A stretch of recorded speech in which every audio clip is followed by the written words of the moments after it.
Саламатсыздар ма, менің құрметті гүлсүйгіш достарым? Міне менің роза гүлім.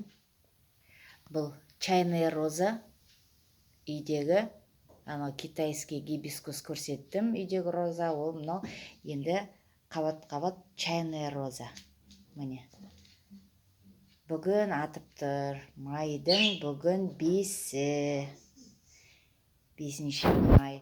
Өзі былай үлкен черек. Бұл кескенді жаңағы жоғар жақтан кесіп тұрса, соны жақсы көреді. Енді көп кеспеймін, анда-санда кесем, матросскіге алдым.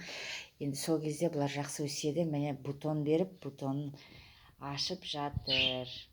Өткенде айттым, перекис қосылған су шашам бұған. Так, сосын перекис қосылған су шашам. Удобрение құямын.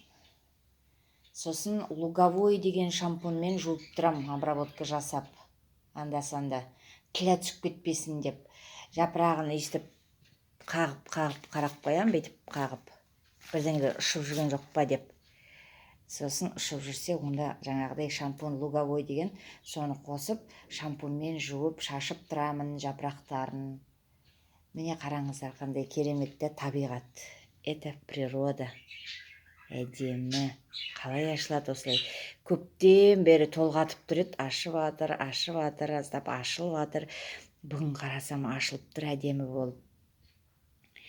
Күніміз осындай гүлдей жайнай берсін. Заманымыз тыныш болсын, амандық болсын.